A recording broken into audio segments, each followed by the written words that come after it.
My name is Seth Calloway. I am 33 years old. I install custom cabinetry for a small company that does home renovations.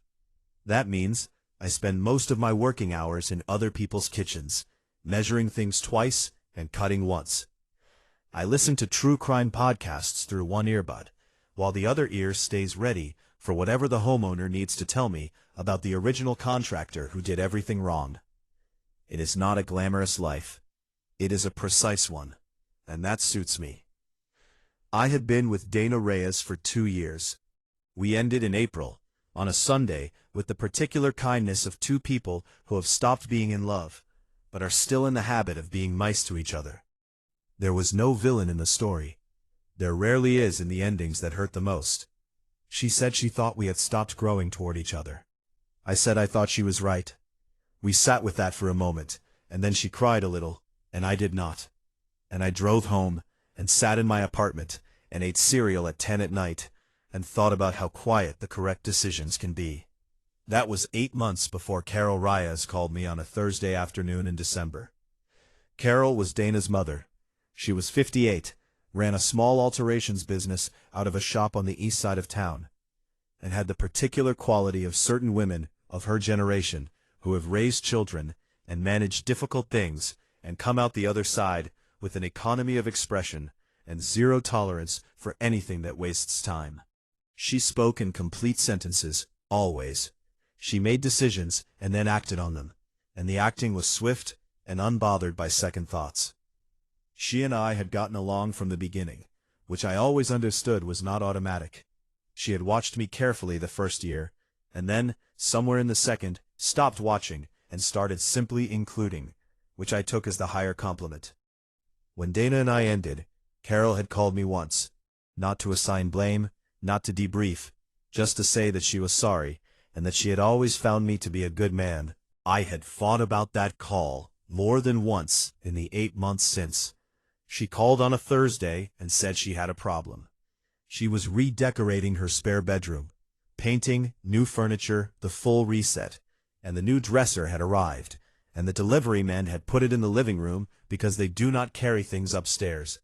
She said this with the tone of a woman who has formed a permanent opinion about delivery men, and she needed it moved to the second floor and into the correct room, and there was a tight corner on the landing she was not sure about. She said, "I know you are busy. I know this is an imposition." I said it was not. She said, "You are good with tight corners." I said I would come Saturday morning. I told myself this was a simple thing, a favor for a woman I liked and respected, who had treated me well, who needed furniture moved. I am a person who helps when asked. That is a character trait, not a strategy. I told myself this on Thursday evening. I told myself again on Friday. By Saturday morning, I had told myself enough times that I recognized the pattern, which is the pattern of a man who is trying to convince himself of something he has not fully settled. It was Dana's mother. We were going to move a dresser. I parked outside Carol's house at 9 in the morning. It was a cold Saturday, the kind December makes as a matter of policy, and her front walk had been shoveled with the thoroughness of a woman who does not leave things half done. There was a wreath on the door. There was a smell of coffee from somewhere inside when she opened it. She looked the same. Of course she did. It had been 8 months, not 8 years. She had her reading glasses pushed up on her head, and paint on her left forearm in the pale yellow of the spare room, visible when she reached up to hold the door open. "Seth," she said, "come in." We stood in her kitchen, the way you stand in a kitchen you know well, when you have not been in it for a while. Comfortable and slightly careful at the same time. She asked about work. I asked about the shop. She said business was good, that the holidays always brought in alterations, that people bought formal things in November and then immediately needed them taken in or let out. She said this with the mild satisfaction of someone whose expertise is in constant demand. The dresser was in the living room as described. It was a solid piece, dark wood, 6 drawers, the kind built to last 40 years if you do not drop it down a staircase. We assessed the landing corner together. I said I thought it would go if we angled the approach correctly.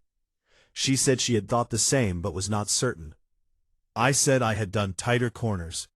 We moved it in 4 passes, which is fewer than I expected. Carol was not decorative help. She anticipated the pivot point each time before I asked, held her side at the right height, moved when I needed her to move, and stopped when I needed her to stop. She had the spatial intelligence of someone who has rearranged rooms alone many times, and understands that furniture is a geometry problem. We set it against the wall. I stood up straight and looked at it. She stood beside me and looked at it. Good corner, she said. Good corner, I agreed. She left to get water. I looked around the room. Pale yellow walls, still smelling of paint. A new rug rolled up against the baseboard, not yet laid. A small framed print leaning against the wall waiting to be hung. A room being made over from scratch. The way you sometimes need to redo a space before you can inhabit it differently. Carol came back with 2 glasses of water and handed me one. She looked at the dresser, then at the window, then at me. She set her glass down on the windowsill. Then she went to the door of the room and closed it. Not urgently, deliberately. The click of the latch was very clear in the quiet house. She turned around. "We need to talk," she said. "I want to be accurate about what happened in my chest at that moment." It was not alarm exactly. It was the physiological version of a person standing at the top of a staircase in the dark, knowing they are about to descend, not knowing how many steps. "Okay," I said. She sat down on the edge of the bare mattress and looked at me with the expression she uses when she is about to say something that has been prepared. Not rehearsed for performance, prepared for honesty. "I am going to tell you something," she said, "and I need you to let me finish before you say anything. Can you do that?" "Yes," I said. "Dana is seeing someone," she said. "Has been since August. I am not telling you this to hurt you. I am telling you because it is relevant, and you deserve to have the full picture before I say what I am going to say next." She paused. "I also think you already knew in some way. You are a perceptive person." I had not known. I felt something shift in me. Not grief exactly, not after 8 months, something more like a door closing properly that had been standing ajar. I kept my face neutral. "I did not know," I said, "but thank you for telling me." She nodded once. "My daughter is a good woman, who made a choice that was right for her, and may have been wrong in ways she does not fully understand yet. I am her mother, and I love her, and I am not here to conduct her case or argue against it." She met my eyes. "I am here because I have a separate opinion that belongs to me, and not to her. And I have been sitting on it for 8 months, and I am 58 years old, and no longer willing to sit on things." I stayed still. "You were the best man my daughter has been with," she said. "Not the most exciting, not the most dramatic, the best. You were steady, and you were honest.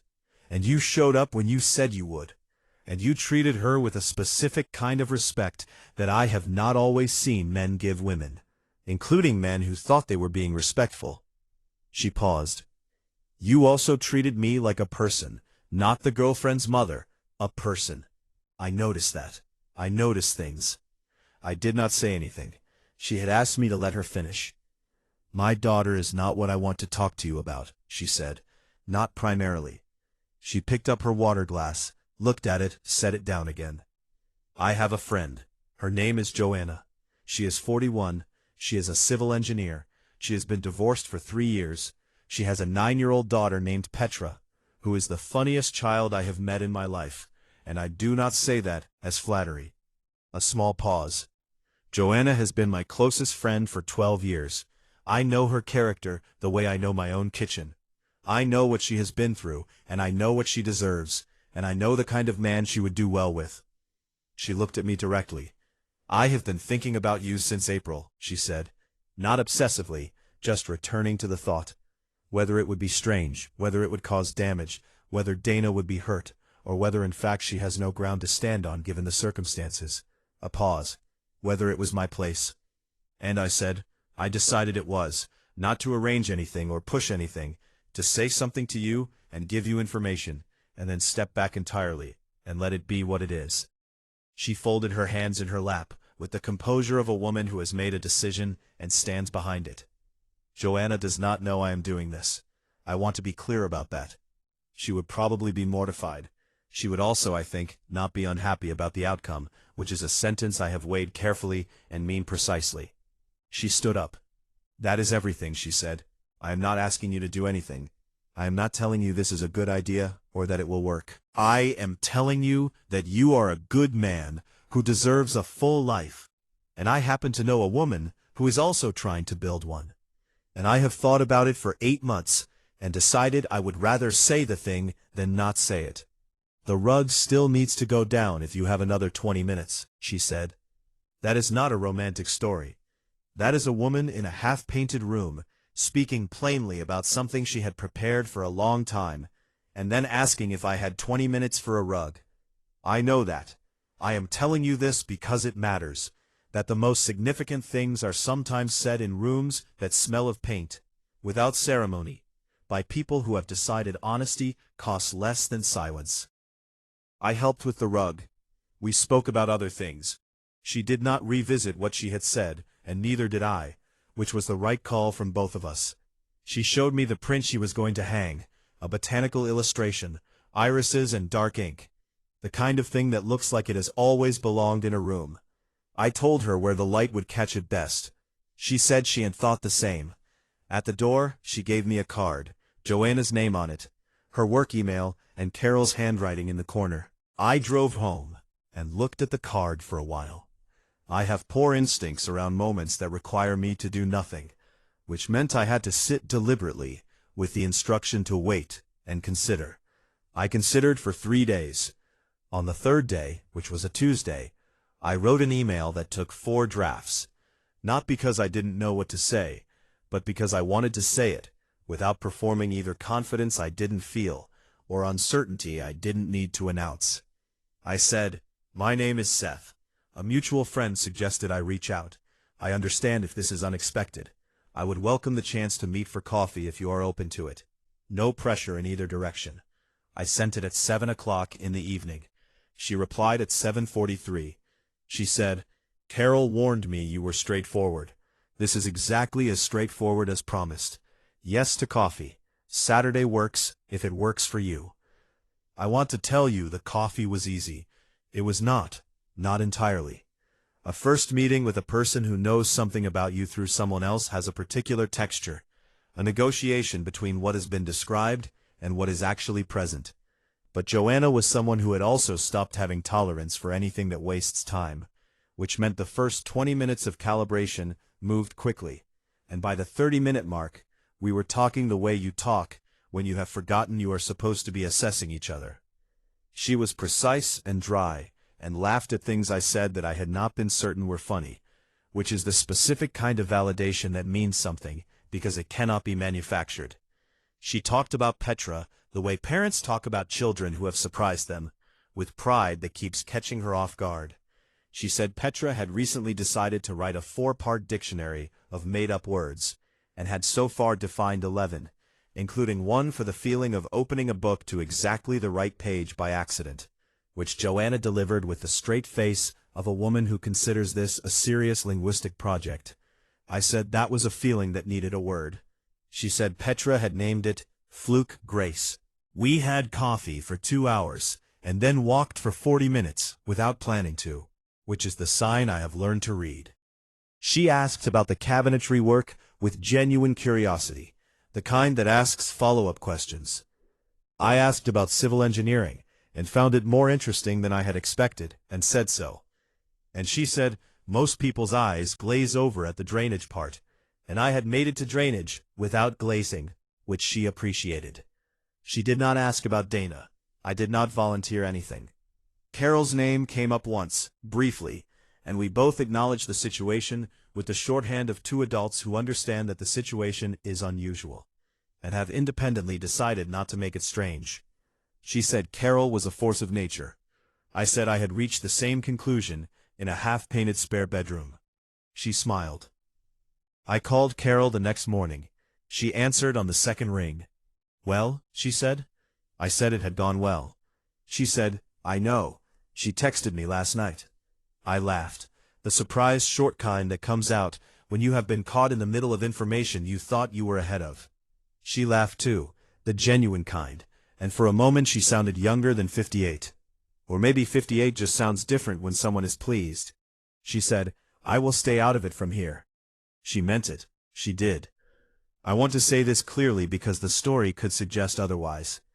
Carol said what she had to say, and then she stepped back entirely and let it be what it was, which is exactly what she had promised, and exactly what made the whole thing possible. Months later, the first time Petra met me, formally with the specific gravity that 9-year-olds bring to assessments, she asked me 3 questions in order. Whether I thought her dictionary was a good idea, whether I knew what flute grace meant, whether I liked dogs, or was I a cat person? And there was a quality to the way she asked the 3rd question that suggested the answer mattered more than the first 2 combined. I said the dictionary was serious work. I said flute grace was one of the best words I had heard. I said I liked dogs. She looked at me for a moment with the measuring expression of someone performing due diligence. "Okay," she said, and went back to her book. Joanna, standing behind her, caught my eye with the look that means she is working very hard not to laugh. A year later, when people asked how we met, Joanna said, "A mutual friend introduced us," which is true, and covers all the essential architecture of the story. The full version, Carol's careful 8 months of thought, a locked door, a half-painted room, a card with handwriting in the corner. That version we told the people we trusted, and they always had the same response, which was that Carol was a remarkable woman who should have been running something. I drove to Carol's shop in April, the 1-year mark of the day Joanna and I had first met for coffee. I did not call ahead. I walked in with a bag of good coffee beans and a card that said nothing elaborate, just "Thank you for saying the thing." She looked at the card. She looked at me. She had the glasses pushed up on her head again, the same as the first morning. Paint on her sleeve replaced now by a seam she had been working. "You are doing well," she said. It was not a question. "Yes," I said. "Good," she said, and handed me back the card, because she is the kind of woman who does not need the documentation. "Now sit down and tell me how she is doing." She never tells me enough. I sat down.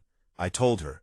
She listened with the full attention of someone who loves the person being described and wants the honest version, not the managed one.